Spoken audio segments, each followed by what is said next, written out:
Does this sound familiar? Why can't I slow down? Why does resting feel so hard? Even when I am so exhausted. I know it has for me.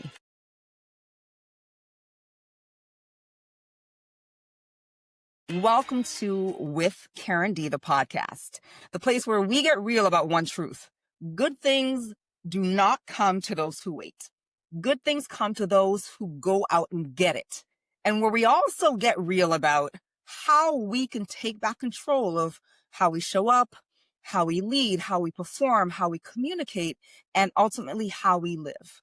I'm Karen D, your host, neuroscience-backed confidence, communication, body language, and peak performance coach.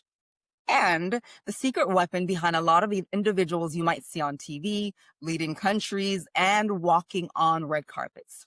My friend, welcome to my room. Now, today's episode is for every single person who has ever said any of these things. Resting feels so uncomfortable. I want to stop, but my brain just will not slow down. I don't know how to slow down. Or if I'm not doing something, I feel super guilty. If that sounds like you, if it sounds like a colleague or someone you love, you need to hear this, because here's the truth. Stillness is not a weakness. It's strength under control. And I'm going to show you exactly why slowing down feels so hard and what neuroscience has to say about it, as well as, and this is the most important piece, how you can actually retrain your mind and body so it actually rests.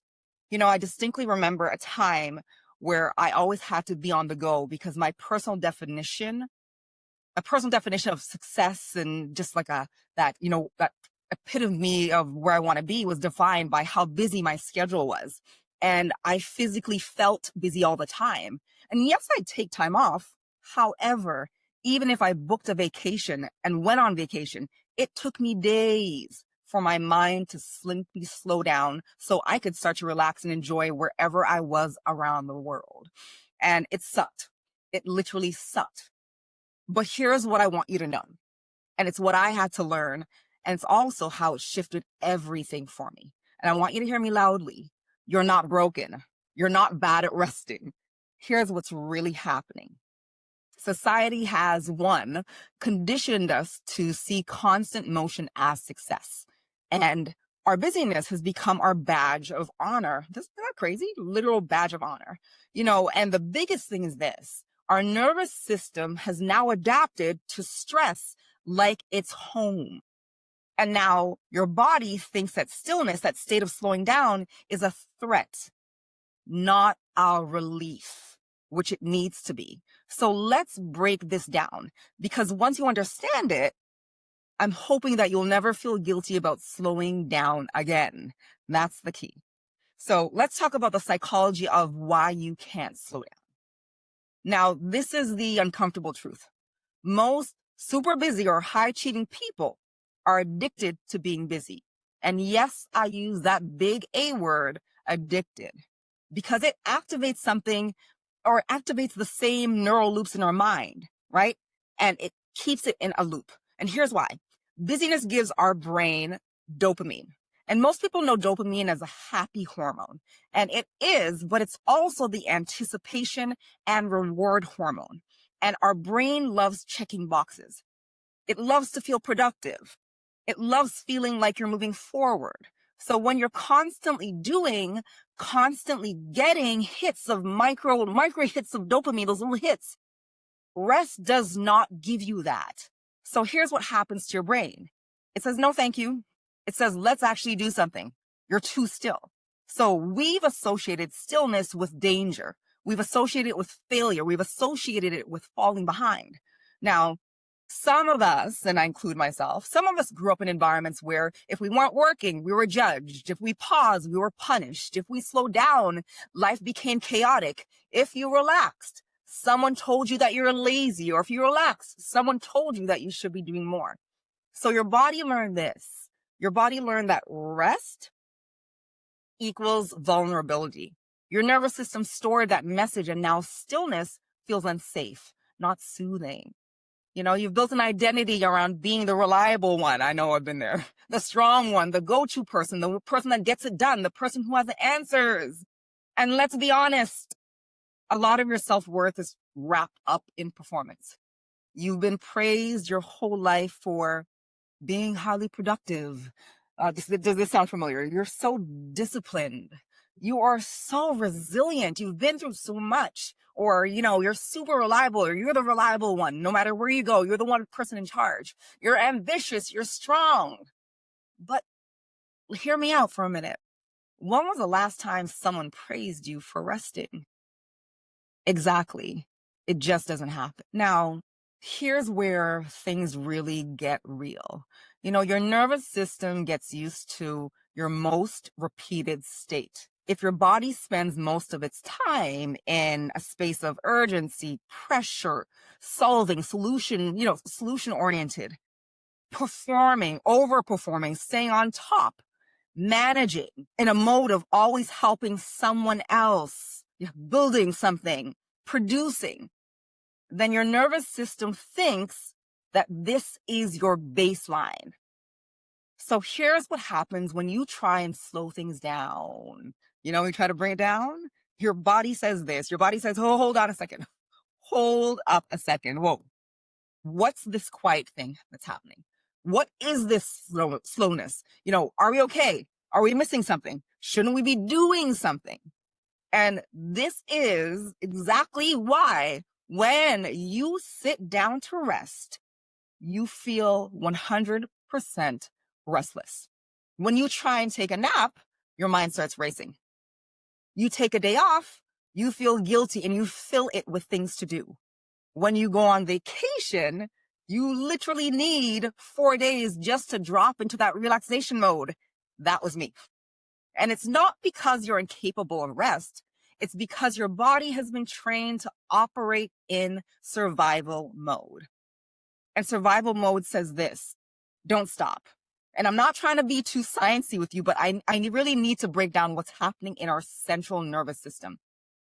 We have two systems that run our body, two main systems: the sympathetic nervous system and the parasympathetic nervous system. The sympathetic nervous system is our fight, flight, focus, or go mode in those responses. And our parasympathetic nervous system is the rest, recovery, digest, and restore side of things. Now, most super busy and high performers live in 90% of the sympathetic nervous system, the go, go, go.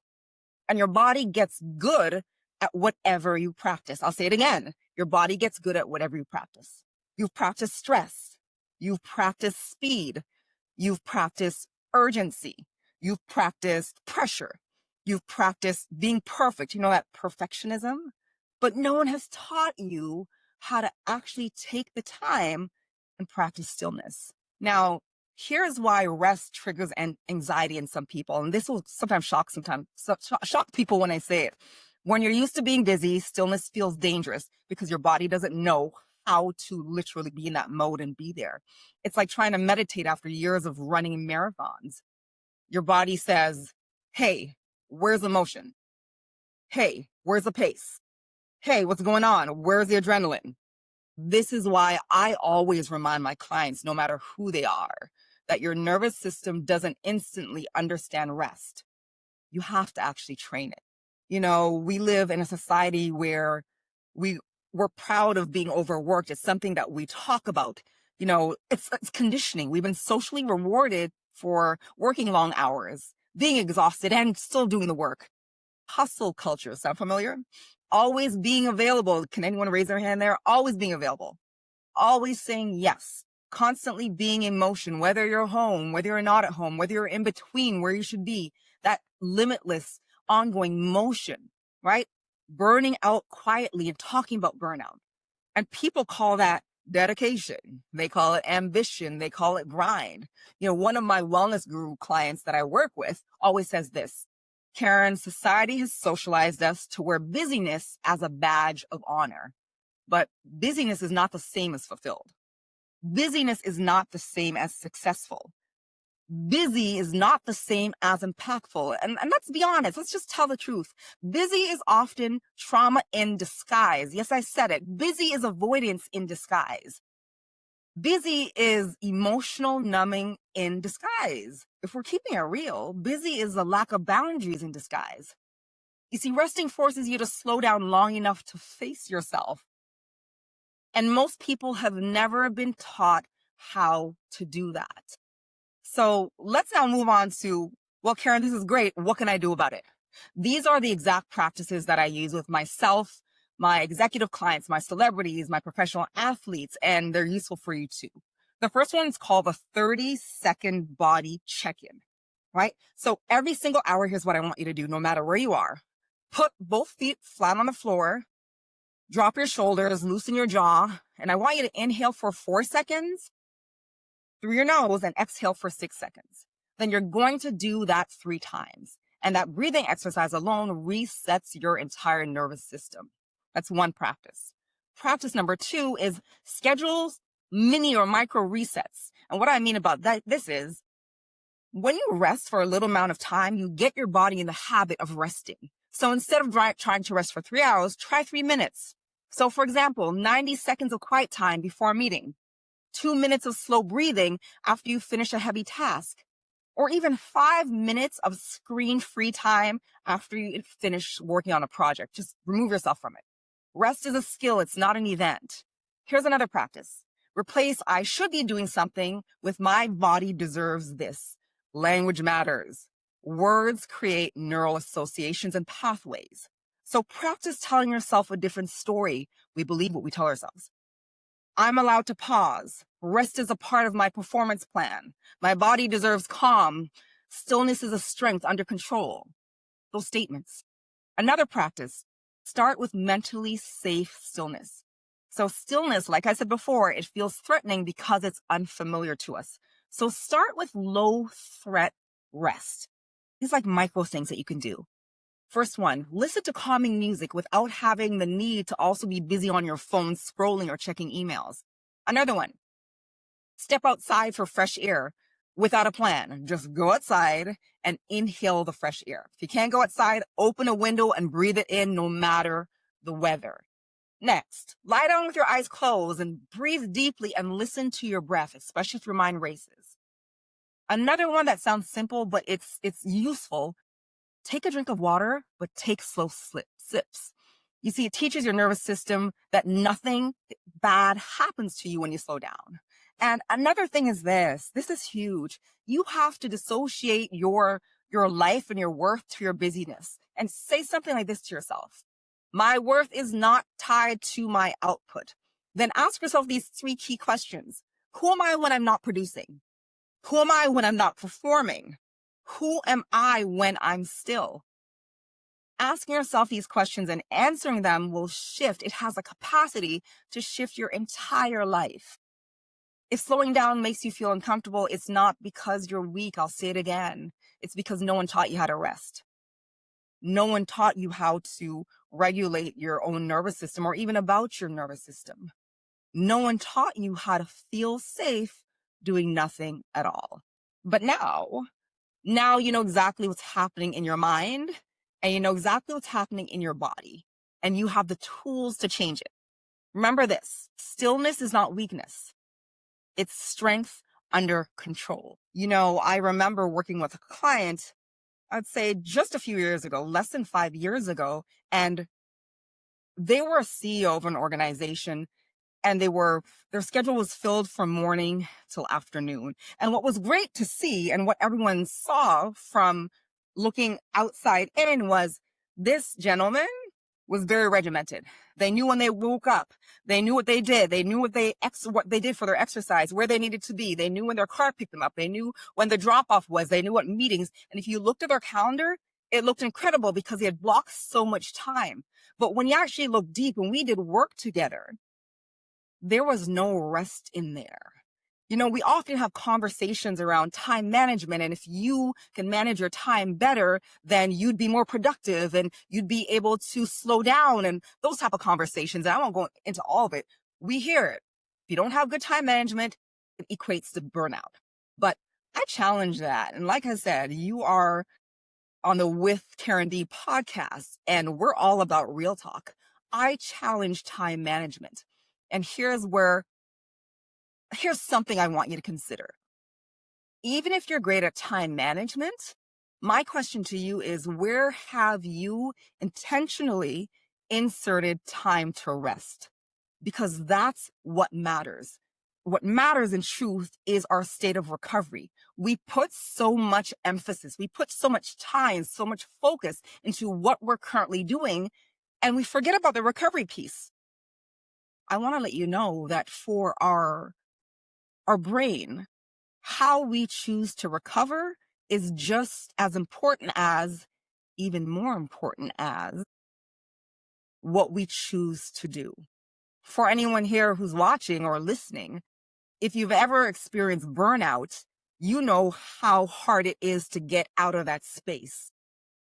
And once again, I'll say it, one of the reasons we get there is we do not take intentional time to rest. So my words to you as we close out this podcast is, what will you intentionally do?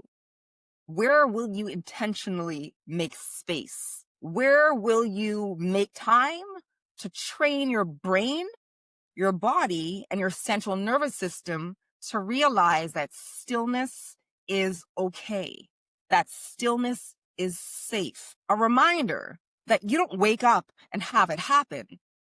You have to literally train yourself and microdose. I love to use that language. It's big language right now. It's microdose. It's biohack. This is a biohacking exercise. You being intentional with the time you take away from everything. So I'm giving you some examples. How about a digital detox? And you don't have to go the extreme. Some people say, well, Karen, you know what? These are excuses in disguise. Karen, you know what? I work with my phone. I need my phone just in case of emergencies and someone needs to reach me. And I always challenge my clients with this. Listen, if you are not a doctor or a firefighter, no one needs to reach you ASAP. And I know we can agree that when we're good, when we're healthy, when we are calm, everyone around us benefits. But I want to talk about this digital detox around how simple it can get to be. So I get it. We are busy. We want to be connected. We want to be engaged. I got it. Here's what I'm asking you to consider. If you find that you can't be still, or even when you rest, you're not truly resting, or you just don't know how to rest, it's these these small incremental exercises that shift everything, that form a new habit. Back to the digital detox. You can simply start by checking your phone every hour on the hour. I get it. You're busy, emails, blah, blah, blah, blah, blah, blah, blah. If you have to be online or check your emails, put on a small alarm, and every hour on the hour, this is you controlling access to these micro dopamine hits that don't actually support you. We'll talk about that on another podcast, but nonetheless, choose to check your phone every hour on the hour for 5 minutes. After that 5 minutes is up, you get to put it down. You have to put it down. Now, when you get used to that and you see that, that rest, that lack of digital, that lack of engaging time on a social media platform or on your device, how it allows your mind to rest, then you want to extend the amount of time. Then I challenge you to go to every 90 minutes, check your phone for 5 minutes. Then extend it to every 2 hours. Then extend it to every 3 hours. Then I challenge you to extend it to 9 a.m., 12 p.m., and 3 p.m. That's someone who has an average schedule. Because in truth, and I'll say it again, if you're not a doctor, if you're not a firefighter, someone needing you imminently is not a real thing.